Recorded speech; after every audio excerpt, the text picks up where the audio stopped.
special welcome to all of you to AFCON tonight, and it's the final day as far as group stage action in the African Cup of Nations tournament is concerned. And in Abidjan now, Ivory Coast are not in action, but there is wild jubilation because Ivory Coast have secured their slot in the next stage of the competition, courtesy that victory by Morocco over Zambia. So it sees them qualify as one of the third best placed finishers in the competition. But guess what?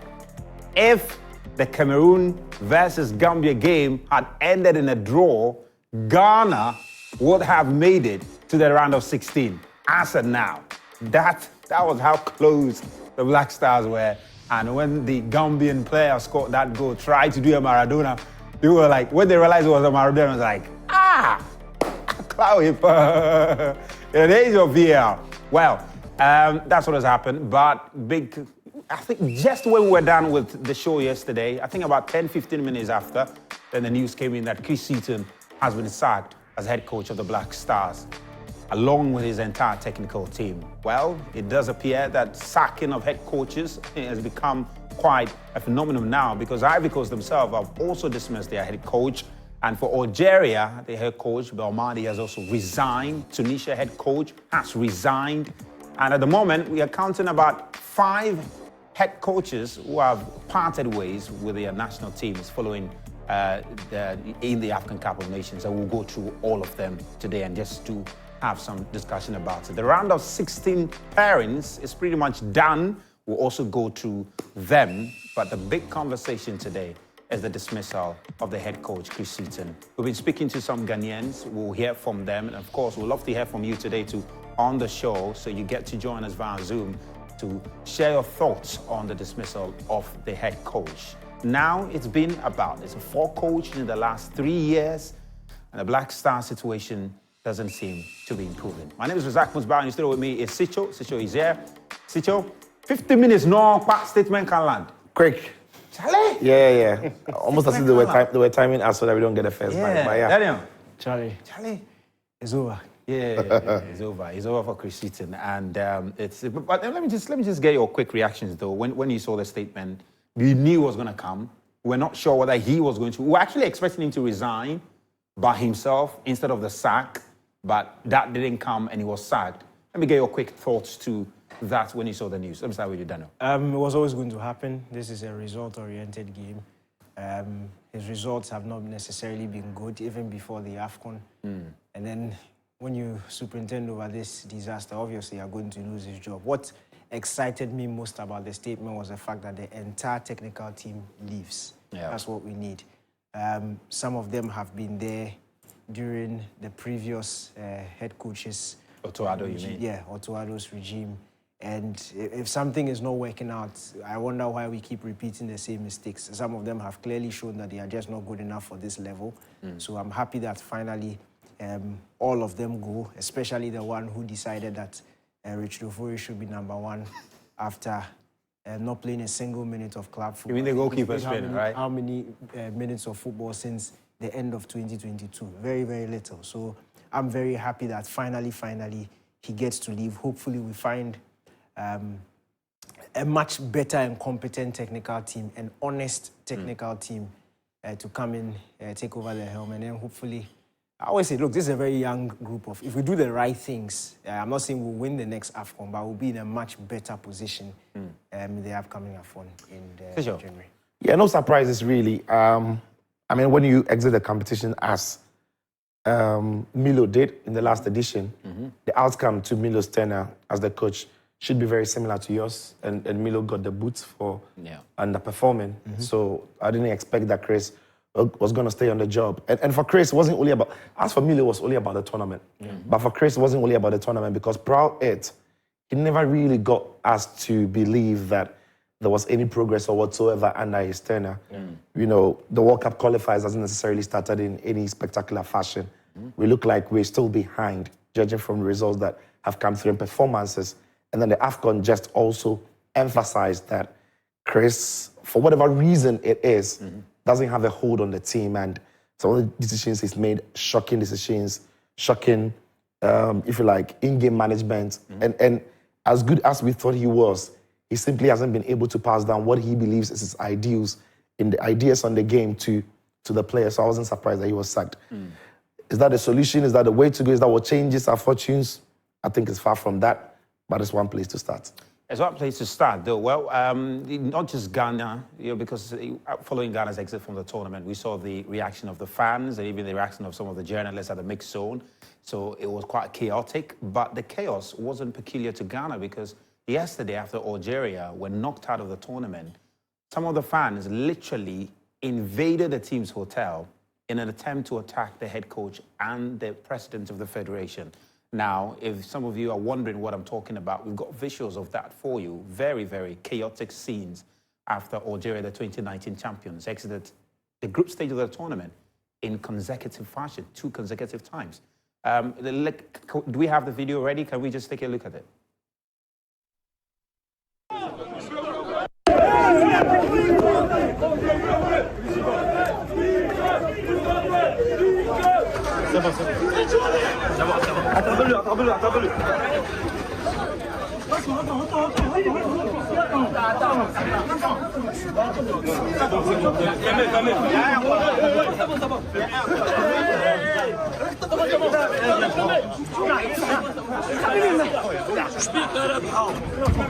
شكون يضربك؟ خليك يضربك. Non, non, c'est pas ça.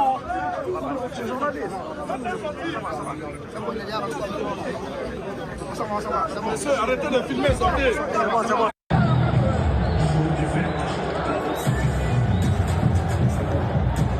L'homme du match, Total Énergie, est le numéro 16 de la Mauritanie, Nias Babakar. The Total Energy man of the match is number 6.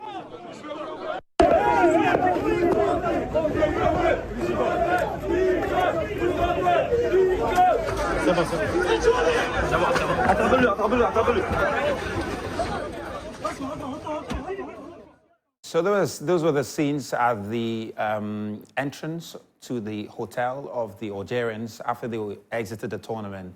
And I'm sure the frustration was even heightened when they learned that they were defeated, knocked out of the tournament by Mauritania.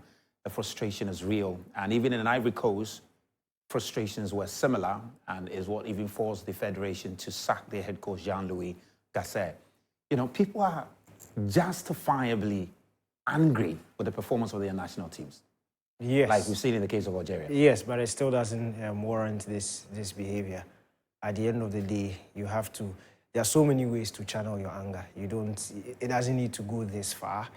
And I'll always be very vocal against violence. It's very unnecessary, honestly. At the end of the day, you just need to remind yourself that you are not the only Algerian out there, you're not the only Ghanaian out there who is angry. What gives you the right to try and attack a coach or a player? It's uncalled for, and it's quite unfortunate. But yes, you're right. When you exit a competition back-to-back in the group stages, and you have the pedigree of teams like Algeria and Ghana, obviously you're going to be disappointed. It's quite...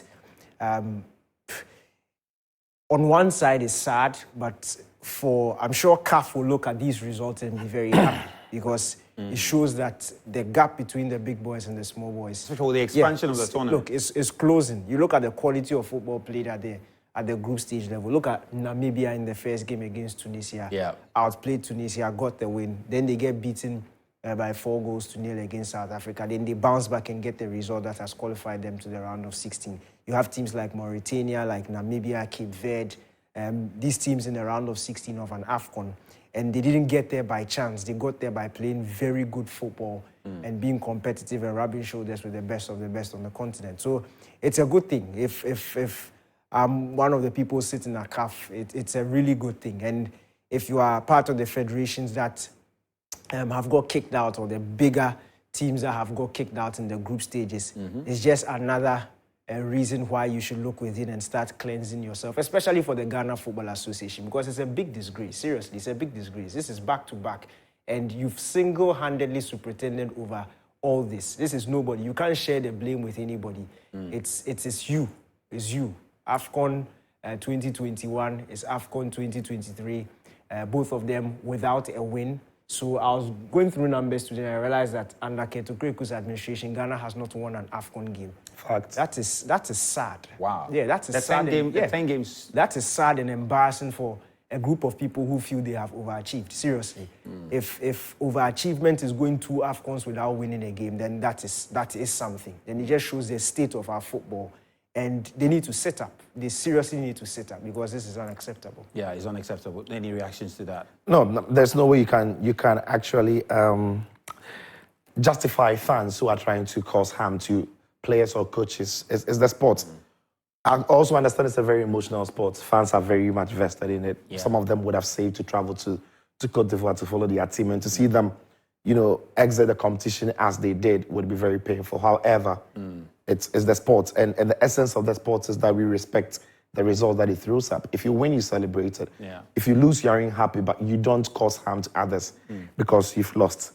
But yeah, credit to the security at post, because we've not heard that any player or anybody in these teams have suffered any injuries or whatsoever. I thought they got onto the scene to deal with the matter very quickly. But yeah, I think fans need to understand that the game and know how to channel their emotions a lot better. Yeah, but let's take a closer look at the coaches that have now parted ways with the national teams. And I think after the last count, we have about 5 coaches now who have lost their job, either resigned or been sacked.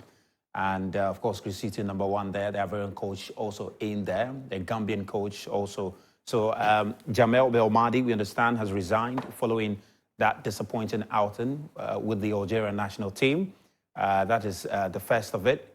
Then we also have Jean-Louis Gasser, who also, all we understand is that he was actually sacked. Yeah. The news came in first that he had resigned, and the statement from the federation indicated that he rather has been sacked by Ivory Coast. And Ivory Coast is in the tournament. That's the weirdest exit from the manager, Chris Houston is sacked because the team is not in the competition. It makes sense. Yeah. Belmadi has resigned because his team is not there. It makes sense.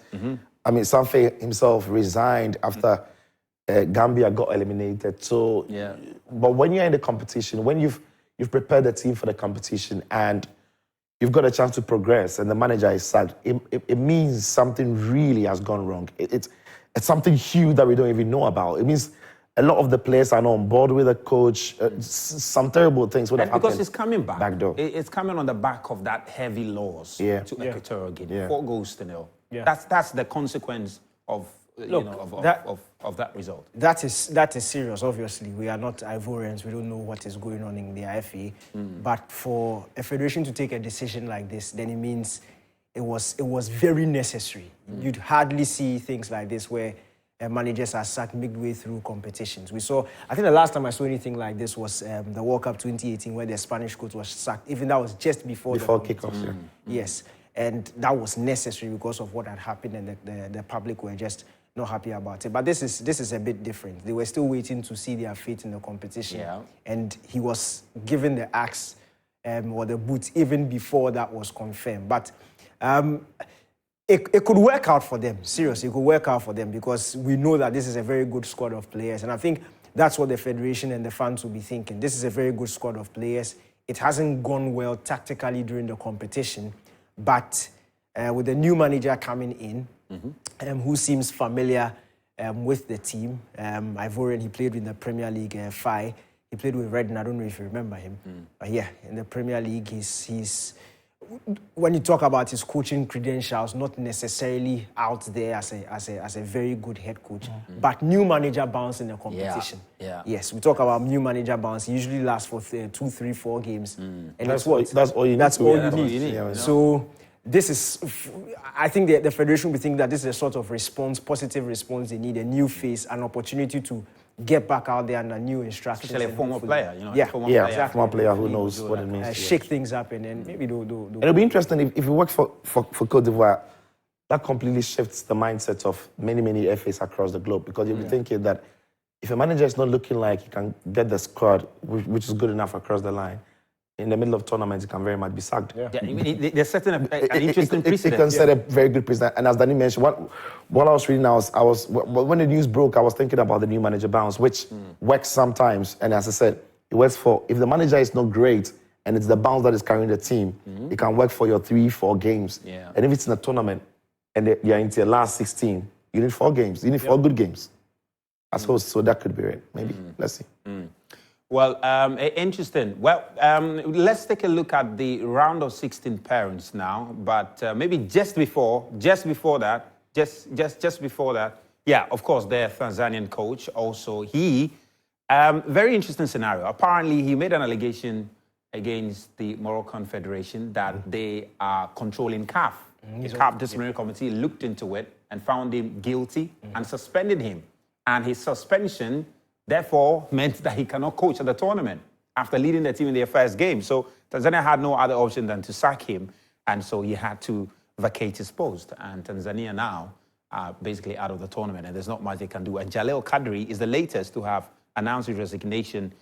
Tunisia there also failing to qualify, 2 points. They made it to the round of 16 in the last competition. Yeah, they right? did. Made it to the round of 16. They actually made it to the quarterfinal. Oh, wow. Yeah, because they beat Nigeria in the last 16 in Sakni's effort, but they couldn't get out of the group. Made it to the World Cup. So in fact, 2 of the 5 teams that made it to the World Cup to represent Africa are out of the group stages. Ghana is one of them. Ghana is one of them. Tunisia and Ghana.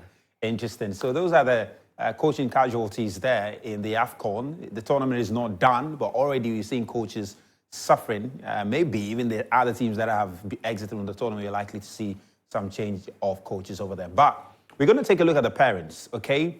The likes of Equatorial Guinea have qualified, Nigeria have qualified, Ivory Coast qualified, Cameroon qualified, Egypt qualified, Morocco qualified, and there were some very interesting celebrations that took place following their qualifications. So we're going to bring you a little recap of them, especially look at for Cameroon when they qualified in the dressing room. The FA president and former player Samuel Eto'o went into the dressing room, and boy, it was real fun, especially the fashion in which they did qualify. So let's just take a little look at that, and we'll come and see the parents in the round of 16.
Yeah, I mean, really exciting stuff, And of course, that's the AFCON. The festival continues in Ivory Coast, and thankfully the host nations are still in there. So we're definitely going to have a lot more fun. It means Daniel's journey to Ivory Coast is still on course. You know, it's still on course. Even with the Black Stars, but the round of 16 pairings is where it is even more interesting.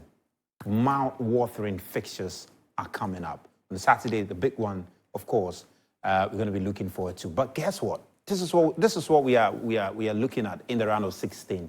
Angola versus Namibia. Nigeria versus Cameroon. Guys, this is it. The first two fixtures in the round of 16. Yeah. And for Namibia and Angola, they will be excited here in this draw. That's largely because Angola also topped their group. You don't want to play one of the traditionally great teams around the knockout stage because, listen, at that point, experience and the aura around the teams can come to the fore.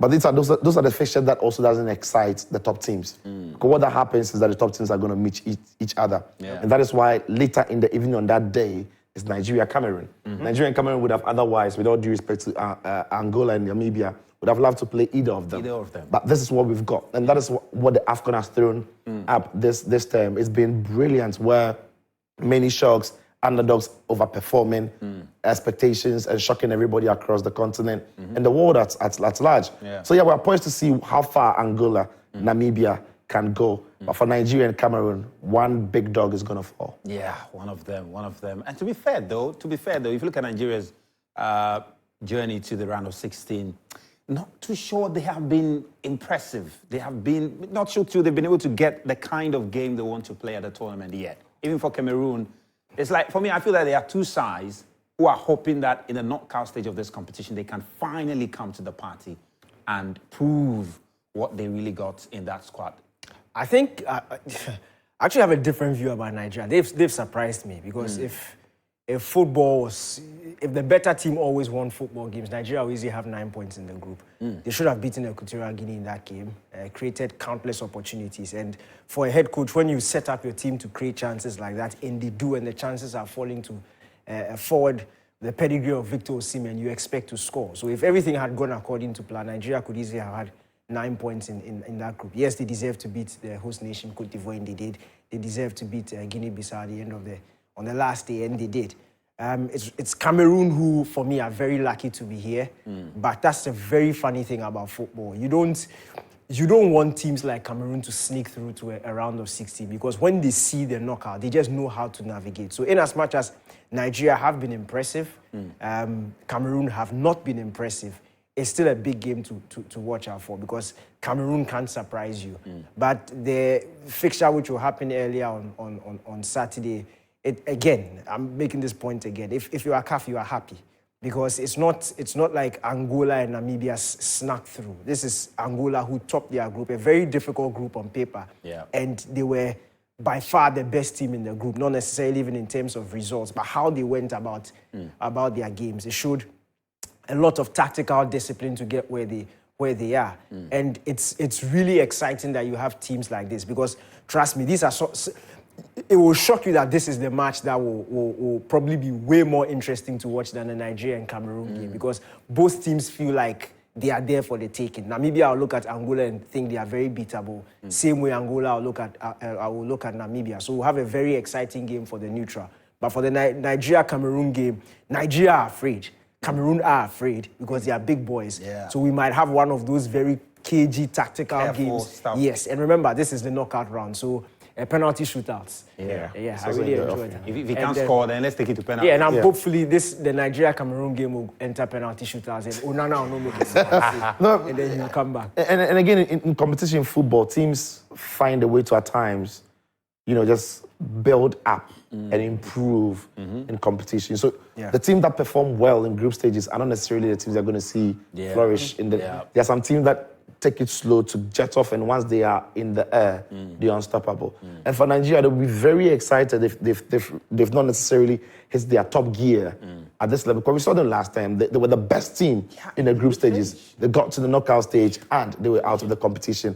So they still have a lot of quality to unlock and potential to unlock in the squad. And not too many teams also would know what Nigeria have got in the locker because we've not seen the best of them yet. So if that team is now going to improve, and hopefully for them they do, then maybe Cameroon will be in trouble. But the reverse is true for Cameroon. Cameroon have struggled in the group stages. But if that team is going to just bond together a lot more, find a bit more belief, then Nigeria are in trouble. So I'm excited about that. Well, and there are even more exciting fixtures in the round of 16. Let's take a look at them, the other fixtures over there. I'm sure the game is continuing. So this is Saturday, then Sunday on the 28th of January, Equatorial Guinea and Guinea, and Egypt, and the runners-up of Group F, which is the runners-up of Group F. So Morocco will top the group. Top the group. Coming in second place was DRC. DRC. And then there was South Africa. There was... South Africa, not you, right? Yeah. It was Morocco, yeah. So Morocco, Zambia. So Zambia. Morocco, South Zambia Africa, out. Zambia out. Zambia out. Yeah. So Then that was- Tunisia. Tunisia out. Tunisia out. So Tunisia the out. runners-up of Group F will be South Africa. So Egypt versus South Africa. No.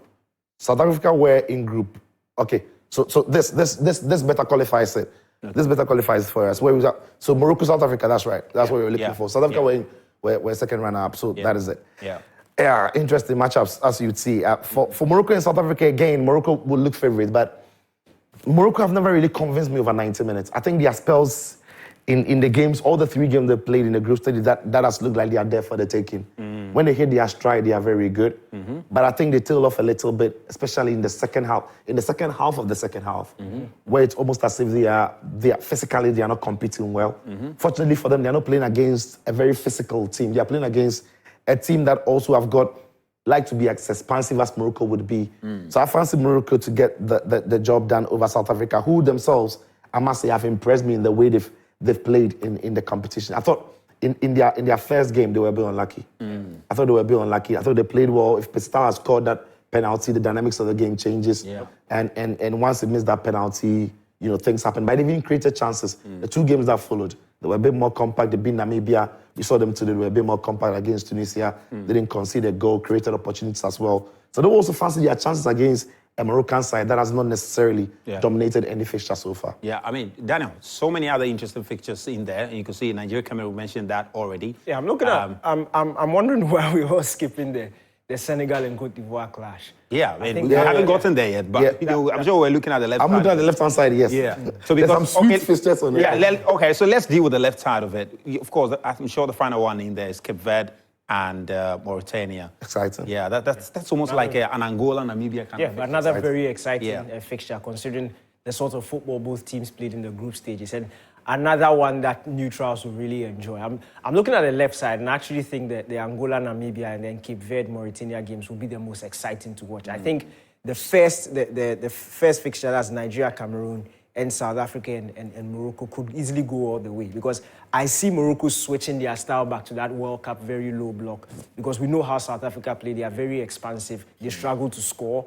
Morocco themselves have not been very great going for it. Remember, they struggled up until Tanzania got that red card. Absolutely, That's when they were able to open up. So they've not been at their best. So it looked, I don't see too many goals in the South Africa and Morocco game. I also don't see too many goals in the Nigeria and Cameroon game. Hopefully those 2 games go into penalties so we'll enjoy them. But the ones in the middle, I think they'll be very exciting games with lots of goals. Then on the right, that's where, of course, some very exciting fixtures. Of course, you're already talking about Senegal versus Cote d'Ivoire. And that's the point I was making. It's like, Ivory Coast, giddy, might qualify. You're going to meet Senegal. But then, a surprise can happen. Yeah, it can. We're talking about the new manager bounce in there too. It could happen, but the first one is Mali and Burkina Faso. Ooh. That is another cracker, really is. Yeah. And the 2 teams play very similar football. Very physical, very technical, very quick and fast. And that is a game to keep an eye on. The other side is both teams don't necessarily also score with regularity. So if you're looking at a low-scoring game in this round, that could be one. That could be one that can also go all the way to the shootout and through extra time. But it should be an exciting encounter between them. For Senegal and Cote d'Ivoire, listen, Senegal have had all the 9 points, but they've not been tested. They've not really been tested. And in the first game as well, when Senegal played, that was against Guinea. Again, Senegal got a very early goal. After which, I think the game was very well competed. Against Gambia, I should say. Guinea was the last game. The game was very level in the way the teams competed. And after the red card that Gambia had, Senegal got the 2 other goals that they scored. Yeah. But I'm not going to blame them because maybe Gambia didn't give them the test that would get them to play into the second gear or the third gear. Then in the second game against Cameroon were just bad. They were just poor. And in the end, Senegal won the game the way they won it. But that was against a very poor Cameroonian side, which, again, they didn't test Senegal until the last 10 minutes where they could have scored twice from a set piece. Then we saw them when they played against Guinea. Again, the game was very locked on. Guinea was trying to cause them problems. Senegal were going nowhere. They scored from a set piece. They got their second very late on in the game. What I'm saying is they've got the quality. They play some very good football, but they've not really been tested and not really had any team having a go at them. Maybe Cote d'Ivoire presents that because all of a sudden Senegal can't even plan for Cote d'Ivoire because the new manager, every scouting report you have of the team is dead. The way they played under the new manager is gone. You have no idea how the new shape is going to look like. So if Senegal have got a plan of what Cote d'Ivoire could have looked like, they might have to now rethink as soon as the game starts because nobody knows how Cote d'Ivoire are going to look. We don't know. Nobody around the AFCON knows. And that could maybe be where the host and its fans, and in trying to right the wrongs of the group stages, could make that fixture a very tricky one for Senegal. They are still favourites, but Ivory Coast or Cote d'Ivoire have still got the quality to hurt them. Daniel, some other interesting fixtures there. You're looking at Egypt, DRC, and of course, I'm sure, is it the final one we are seeing over there? Equatorial Guinea and the DRC, yeah. Look, the Egyptians have been very poor. I wish we knew that from the beginning of the competition. Maybe we would have been a bit more adventurous against them. But even if we were, Chris Hilton still let us lose. But and somebody will go and touch it. We're just going to go out. But look, DRC have played some really good football throughout this competition. My only problem with them is they are poor finishing up front. They've dominated every single game they've played, but they just fail to get it over the line. And that's where Egypt can punish them. Yes, Salah will be missing from this game. But one thing about the Egyptians is, as we saw throughout the group stages, they don't need to play well to get a result. And teams like Egypt, Cameroon, you don't want them in situations like this. So for DRC, I think what they need to do between now and when they face the Egyptians is try something to sharpen your finishing, because we know they'll go out and they'll dominate the Egyptians. They'll play football, they'll create chances, they'll get the opportunities to score. But the point is, when they do, will they be able to find the back of the net? And if they don't, Egypt will always fashion out that one chance. It will always happen. We saw it in the Cape Verde game where Cape Verde were absolutely brilliant. Then all of a sudden, Egypt got them to make it an end-to-end encounter, and Egypt were able to get the 2-1 and eventually 2-2, but got the result that qualified them to this stage. So it's another game that I think will be very interesting for the neutrals. If you're looking on the right side of the fixtures, I think the 2 fixtures at the top and then the bottom will not produce a lot of goals. Equatorial Guinea and Guinea doesn't look like a fixture that will produce a lot of goals. Guinea plays some nice possessive football, but they also lack a finisher. I don't know if Guirassy will be finally fit for this game. Yeah, he started the more recent game, but he was taken off. Yeah, he was taken off. It didn't look too sharp, I must say. Exactly. So that could be a problem. Obviously, I think if he's fit, he would start. But it's the sharpness that will be very much required, because when you're facing Equatorial Guinea, you know that you're not going to create a lot of opportunities.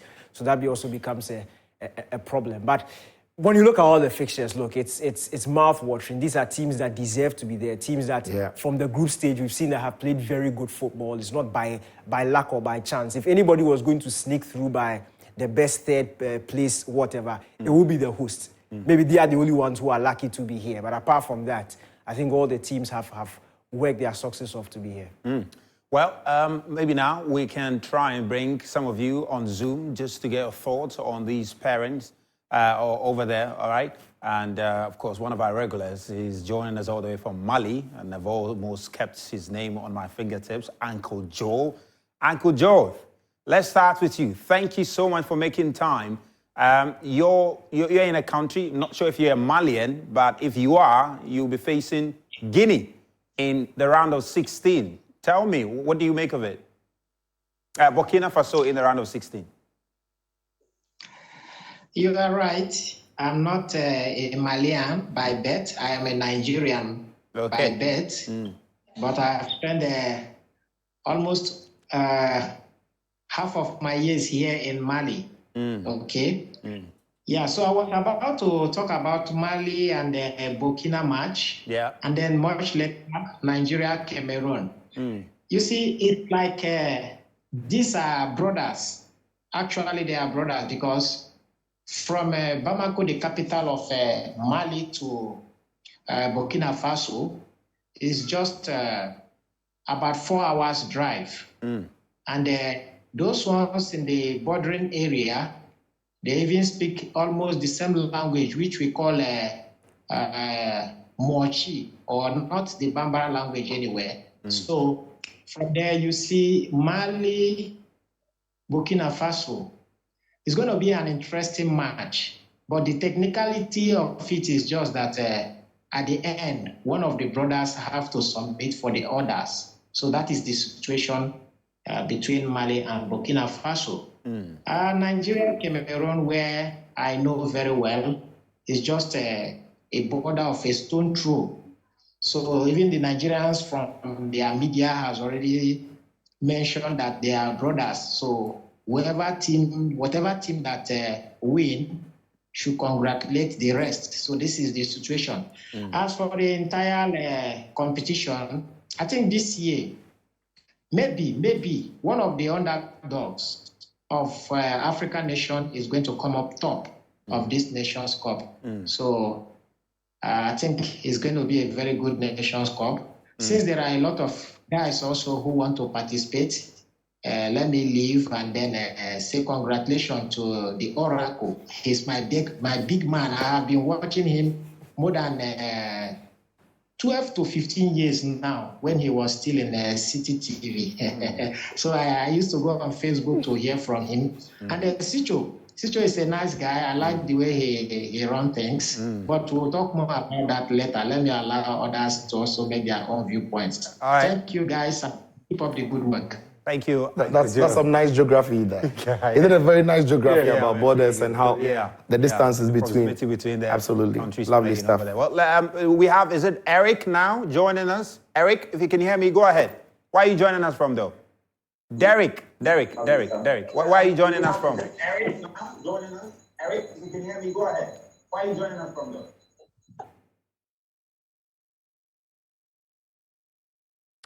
Okay. All right. So we will come back to the Zoom. But just to mention that, when you join us, just put down the volume of your TV sets, and of course, then we can hear you very clearly. And also to add that all of this that we are doing today is proudly brought to you by MTN. They are supporting us big time. And now the Ivory Coast are staying in the tournament. There's going to be party after party after party in Ivory Coast. All right. Okay, we have a lady joining us. Your name and where are you joining us from, please? Good evening. Sorry, I'm only Londonette on this and I'm joining from Cameroon, Douala, Cameroon. Great. Go ahead. You'll be playing your brothers in the round of 16. True. We'll be playing Nigeria, and honestly, knowing how unstable Song is as a coach, we are not at ease. But that doesn't mean we are still not lions. We are still lions, and we are confident that despite the poor outing in the group stage, we can actually show something good in the round of 16. Because against the Gambia, which they were really a great deal tough team for us to play against them, it was really difficult, but we've understood that the team must have bonded well and must have built some sort of cohesion amongst them. And so against Nigeria, it will be good. Remember, we kicked out of the round of 16s back in 2019 by Nigeria, and it's still in our hearts. We still remember that like almost all the time. But history never lies. The first time we won an AFCON in Cote d'Ivoire, we defeated Nigeria 3-1. The legendary Teofila Biga inspired us to that very first AFCON win. So I believe it's still going to happen this time. It's going to be tough. But it doesn't mean it's going to be impossible because Nigeria hasn't played the best football in this AFCON. We look at their group stages as well. They've scored 3 goals, one from a penalty. the other from regular time of play, and the last one is from an own goal. So it tells you the team has a problem when it comes to scoring, and Cameroon also has a problem when it comes to scoring, because who scored 5 goals, all of those are from set pieces, and it's headers, and two defenders have scored. It means we really need Vincent Abubakar back in the squad. Yeah. Now, to show if he's going to be fit for that AFCON, that I don't know. But many have actually ruled him out due to the injury he has. I would just feel maybe the coach is just keeping him there so he can motivate the team right up to the very end. But still yet, I believe if, the likes of Côte d'Ivoire, who plays exactly the same football as Cameroon. I mean, if you look at this AFCON, there's this time I tweeted that Côte d'Ivoire is playing like Cameroon in an orange jersey. like their football has not been all good, same like Cameroon. But I believe we can do something. I've reached a point where, it was so tough, especially after the loss to Senegal. Yeah. So many people actually protested. I mean, the protest was just too much, and the pressure on Son was really too much. It was like he should even resign. So we even said, if you could go along, I've visited fan zones recently in Cameroon. We watched the game together, and against the Gambia yesterday, honestly, when it was at 2-2, everybody almost left the fan zone. At 2-1, everybody left until they scored that second goal, that own goal. We came back because we had lost interest in this team. But we are quite confident they are building some sort of, cohesion. And I don't see Onana. I see a lot of Nigerians tweeting, we want Onana back. No. Onana shouldn't be. Onana is a good goalkeeper, a great goalkeeper, but I don't think he has performed well at the AFCON. All right. So we should give Ondua. All right. Yes. Thank you very much for joining us. We appreciate that. Very insightful thoughts there, all the way from Douala, Cameroon. And not sure we'll be rooting for you, but we'll see what happens. Cameroon versus Nigeria. You'll be rooting for? It's quite obvious where we'll be, but of course. All Ghanaians will be rooting for you. Okay, Derek is joining us now. Derek, if you can hear me, please go ahead. Where are you joining us from? Sierra Leone?